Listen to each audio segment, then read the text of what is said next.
Would you ever date a woman? Where the hell did this come from? Would I? Yeah. Welcome back to Bravo Breaking News with Kim and Lisa. This week's Real Housewives of Beverly Hills gets personal as Kyle opens up about so many things, including her relationship with Mo, the loss of her best friend, and whether or not she would date a woman. That question at the winery, followed by her event with Morgan, gave me a lot of thoughts, and I can't wait to hear what you think because I'm gonna just dish them all. Let's jump right in, but before we do, make sure you are subscribed so you don't miss any Bravo breaking news. So this week, we got a lot of Kyle. It was kind of like the Kyle Richards episode because we go to Ojai for Anne-Marie's birthday, but it's really all about Kyle. You know, we get a fun shopping spree moment with her. Then the ladies go to a winery. And we hear a little bit more about her personal life. First of all, that she's kind of over living in LA. She wants to move somewhere once Portia's out of school, somewhere that's maybe closer to nature so she can kind of, live that vibe more. And this kind of signaled to me, are we near the end of Kyle Richards' run on Beverly Hills? I mean, I never thought I'd see the day where Kyle would willingly leave Beverly Hills. Maybe it would be a part-time thing that they would move, but that was kind of crazy to me to hear. What did you think when you heard that? Yeah, I mean, one, it read to me that she's thinking about moving by herself. It didn't seem to me like she was saying, Mo and I really love being in nature and we want to spend more time. She's like, I want to spend more time. I want to do things that are conducive to my happiness. And so once Portia leaves school or is done with school, I would love to move somewhere. I mean, Kyle's entire family is in LA. And so I don't know that she would ever leave permanently. Maybe she'll do 6 months here, 6 months there, or she'll just have a home in the mountains somewhere where she can go. But yeah, it seems like she's kind of just waiting for Portia to be old enough and move out. And then, she wants something new. She does. So at the winery, we get yet another game. Can we just stop playing games at Housewives dinners? I don't know why this trope has continued and across every franchise. I feel like every franchise at some point in their season has played a game. Real Housewives of Beverly Hills multiple times. Cut it with the games. But this game did bring us one of the cringiest scenes I have ever seen on Real Housewives. And it's not Sutton licking Kyle's toe, even though that was kind of cringy and was kind of weird and is they're fine now, to the point where Sutton would lick her toe. But we learn a little bit more about, Kyle's personal life with Mauricio because she brings up this social media issue that they've had that a bunch of girls are DMing Mauricio and he's replying and kind of interacting with them and he's liking and following all these women on social media. I mean, that does not sound like a husband that is still in a married relationship. I don't know how she found out. I don't know if he was open with it or if he was trying to hide it, but it sounds like he's ready to move on or maybe has been for a while. Yeah, I mean, to me, I kind of took it as something that has been going on for the past couple of years. He probably just gets a little bit too friendly on social, whether he's replying to people in DMs or even just in the comments, I think. So she, kind of said that they've gotten in arguments about that before. And all of the women are basically saying, not okay. I would not be okay if my husband was doing that. And so I didn't take it as he's cheating on her like this. I think that, she just said, I don't like when he engages at all, really. And I gotta disagree because I thought the moment where Sutton licked Kyle's toe and Sutton was so game to do these, silly asks on the cards, I loved it. I thought it was hilarious. I think I like seeing that side of Sutton that's just more playful and just down to do whatever and not so prim and proper. And sometimes you need a dumb moment like that to break the ice and bring people back together. And so I was here for it. But the part that was so weird is they're kind of getting their food. Oh, here's the mushroom balsamic whatever. And then Kyle just out of nowhere, not reading from a card, said, would you guys ever date a woman? And it was like, what?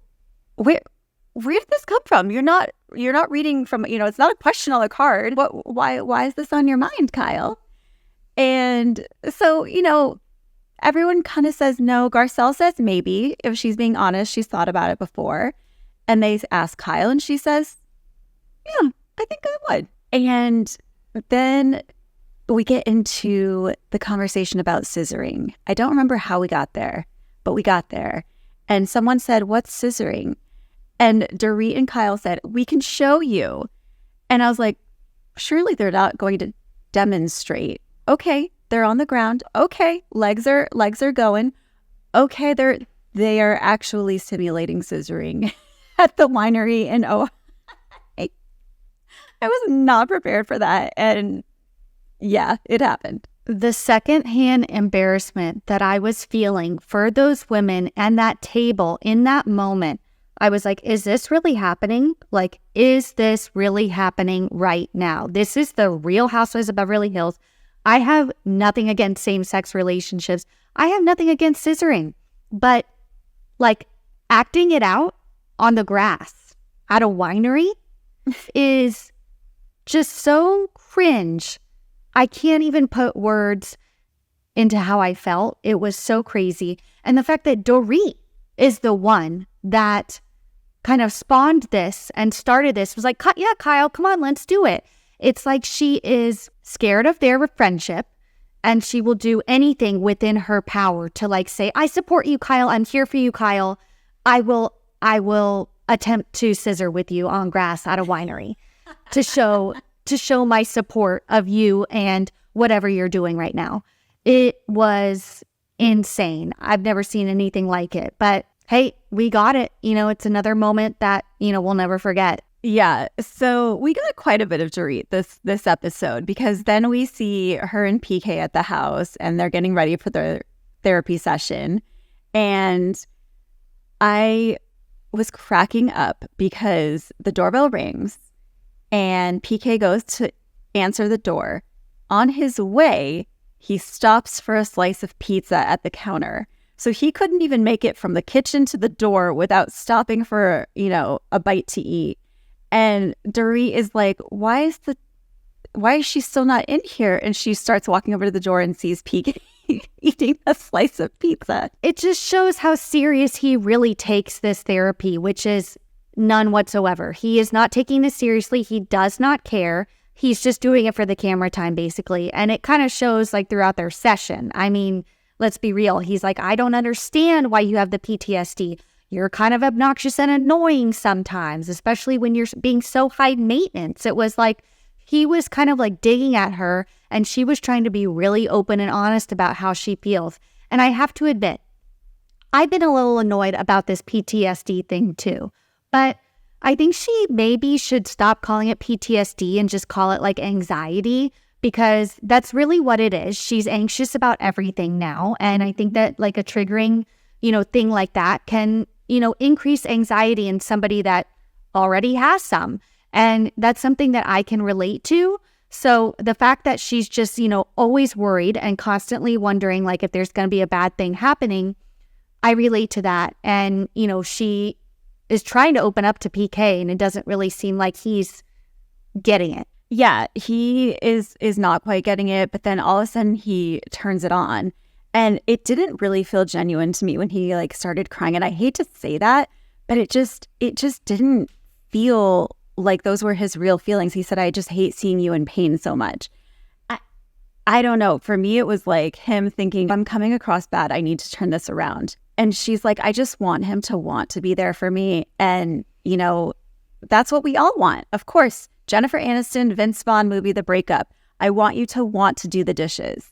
And that's really what it comes down to. She just wants him to support her without her having to ask. And I don't think that's too much for her to expect from her husband. Yeah, I don't think so either. At the beginning of this season, we did get a rumor that, PK and Dorit were splitting. Things were in trouble. They were living separately. But we did get a holiday photo with them. I think they are working on their issues. And while they do have issues that they, obviously, yes, are working on, I think that we might see the light at the end of the tunnel for them. But I'm still holding out hope. But yes, let's move on to Kyle's event for Lorraine, because this was a really, really, tough moment for Kyle and for some other people in attendance like Sutton. So, of course, she's bringing Morgan and the Nat Teddy that just won't go away to this event, and Morgan's actually going to perform. So they arrive at the event, Morgan starts rehearsing, and Kyle literally drops everything. She's like, drops mid-sentence, runs over to the stage to see Morgan, rehearse her song. And I don't know, it was in this moment, we've gotten a lot of Kyle and Morgan, but it was in this moment that what's the saying? My ship is out to sail for Morgan and Kyle. I ship them as a couple, as a friend, whatever they are, I ship them, because at this point in life, Kyle, like she said, she just wants to be happy. And the fact that Morgan's mere presence can bring a smile to Kyle's face and make her light up like we've never seen her do with Mauricio, I support it. I'm 100% in Morgan and Kyle's camp. Yeah, I'm with you.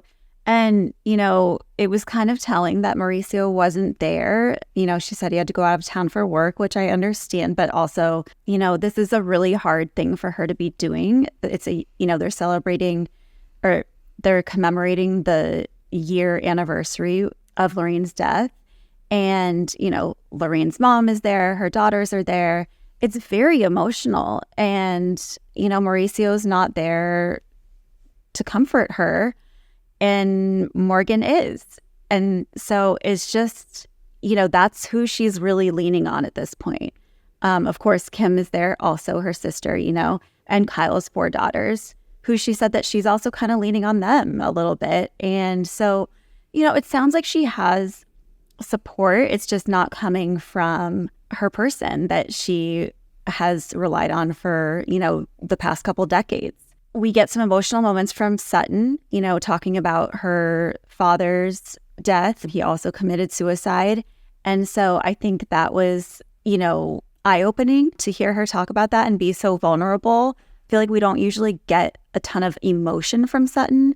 And so I appreciated her opening up about that and her saying, I was supposed to be at my dad's house when he shot himself. And so I always have that guilt of, if I had been on time, maybe this wouldn't have happened.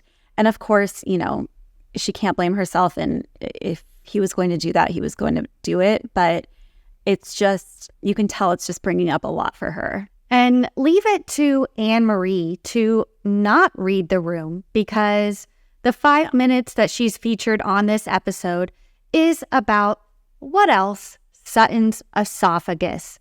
And we just have to say, I think, Anne-Marie, goodbye. You have literally not brought anything to the season but Sutton's esophagus. And that is, I'm not even exaggerating when I say that. That is literally the only storyline that she has. She will not stop bringing it up. Even Crystal and Garcelle are like, God, again, you're still talking about this. Yeah. And it's like, Anne-Marie, sorry, you're one and done. You're one and done. You're done. How did she get a full-time Real Housewife role? Please tell me. Please tell me how that happened. I honestly don't know. And yeah, I mean, from what we've seen so far, sorry, but she's a flop. Gotta call it like it is. And the irony is that we get in the trailer, there's a moment of Anne-Marie telling Crystal, you should be thanking me for giving you a storyline and something to talk about. Well, the reality is you should be thanking Sutton's esophagus, because without that, you would have nothing so far this season. Yeah, and I'm just so not here for someone, a healthcare professional, sort of just coming for someone and saying, what you're saying doesn't make sense. It's not true. It's not possible. You don't know Sutton. And then she throws out, did she have an eating disorder? And then denies 20 seconds later saying that. And Crystal is there. It's like, it's all just so cringe. It's like, Anne-Marie, I don't know why you've chosen this hill to die on, but it seems like you're going to die on this hill. She is definitely going to die on that hill. That is the perfect way to put it. And it's like, okay, yes, Monica from Salt Lake, Yeah, she's probably one and done, but at least she's memorable. At least she made a splash. You know, Anne-Marie will be a blip on the Bravo radar. No one will remember her name. I'm sorry if I'm being harsh, but like, girl, come on. I don't know. I guess we still have a few episodes left of the season, I'm sure, but my gosh, like casting. I don't know what happened there, but we need to work on things. But this was a really, really tough episode. I got really emotional towards the end hearing Kyle's speech, and just hearing her say, this loss really made her realize that life is short. She just wants to be around people who love her, who support her, who make her happy. And I'm with her, as much as it would kill me and a lot of Bravo fans to see Kyle and Mauricio's relationship end. At the end of the day, I want Kyle to be happy. And if that's with Morgan or with somebody else, I support it. I support it 100%. I support if they choose to split, I support it. I am Team Kyle. Well, and it seems like Kyle, there's another added layer of complexity to this whole Mauricio situation, because she reveals that 2 days prior to Lorraine's death, she told Kyle, always appreciate your marriage. And Kyle said, I will. And so she says, now that we're having trouble, I feel like I'm letting her down in some way. And so I think that's adding to Kyle's, feelings. And she's feeling conflicted because that's like one of the last things that she probably heard from her friend. And she wants to live up to that, but her life's kind of going a different way. So I don't know. My heart goes out to her and to Lorraine's family. This was a really, tough episode, but I think it gave us a lot, and I applaud them for showing this and for sharing this with all of us. Me too. I think that we're gonna dig even deeper into Kyle's kind of life and where she stands with Mauricio too. They should be filming the reunion any day, any week now too, because we are over halfway through the season. So who knows what we're gonna get. I don't know, time will tell, but we will be back next week to cover the Real Housewives of Beverly Hills. And if you guys haven't already watched, make sure you watch our recap of Salt Lake City, because how can we not talk about that? There's so much to discuss. So tune in, subscribe, and don't miss any Bravo breaking news. See you guys next time. Bye.